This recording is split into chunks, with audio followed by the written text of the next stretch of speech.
Depuis le 10 août dernier se déroule au Centre culturel Wadada de Porto-Novo une séance de formation en multimédia et en guidage touristique. La dite formation est organisée par Wadada Bénin et financée par l'Union européenne en faveur des jeunes béninois. C'est Pira, c'est ça, Pira ou bien Pila? Pira, voilà. Le coordinateur du projet explique le bien fondé de cette initiative. Le Bénin est un pays qui a un potentiel énorme en matière de tourisme. Il y a une richesse patrimoniale très remarquable dans ce petit pays. Et il est important quand même de rendre ce patrimoine visible.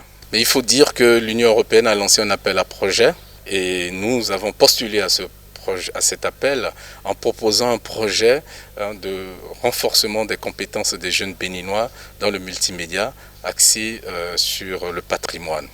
Donc l'idée, c'est de pouvoir former en 3 ans 60 jeunes qui soient capables de produire des supports multimédia valorisant le patrimoine béninois. Le gouvernement place le tourisme comme l'une des priorités. Et donc nous pensons qu'en formant les jeunes au multimédia et au guidage touristique, nous pourrons aussi contribuer à atteindre les objectifs que vise le gouvernement. Ce matin, les bénéficiaires de cette formation mettent les bouchées doubles pour maîtriser les techniques de création de sites web. À en croire le formateur de cette matière venu de la France pour la circonstance, les bénéficiaires font preuve d'abnégation et de volonté d'apprendre.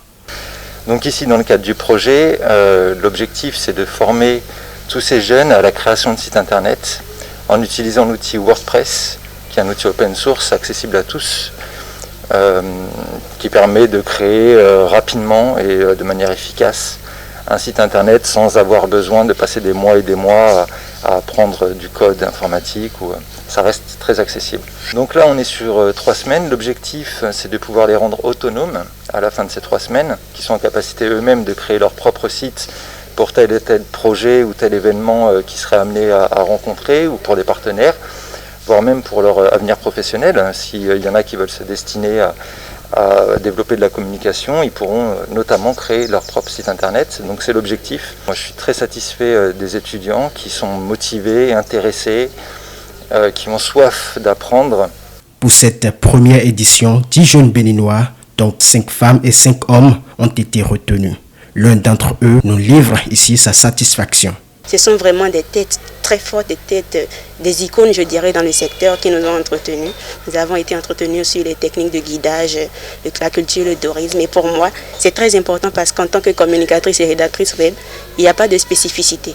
Nous avons, en tant que communicatrice, l'obligation de toucher à tous les secteurs et donc c'est une réelle découverte pour moi, une vraie immersion pour moi. Il y a d'autres profils là qui sont tout autant intéressants. Ils ne sont pas forcément culturels, mais auxquels cette formation permet vraiment de s'imprégner de la culture de notre pays, de l'histoire, de l'historiographique, etc.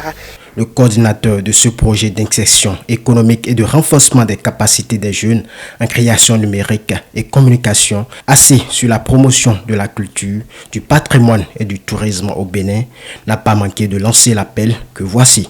Nous allons aussi demander à toutes les autorités au niveau local déjà, donc les mairies, les élus, les conseillers, et au niveau national, donc les ministres, d'accompagner cette volonté de promouvoir le tourisme. Parce qu'un touriste qui arrive dans notre pays, il apporte des devises. Il va se loger, donc les hôtels gagnent un peu de revenus, il va se déplacer, il va manger, donc il dépense dans notre pays. Et ça peut être vraiment une source de développement. Donc je souhaiterais que les autorités accompagnent le développement touristique, accompagnent la préservation des patrimoines. Et pour cela, il faut former des jeunes, des guides, des acteurs compétents dans ce domaine-là. Pour aider les bénéficiaires de cette formation à subvenir à leurs différents besoins, une allocation d'un montant de 100 000 francs CFA leur est octroyée chaque fin du mois, et cela durant tout le semestre de la formation. De plus, chacun d'eux sera gratifié d'un ordinateur portatif à la fin de la formation.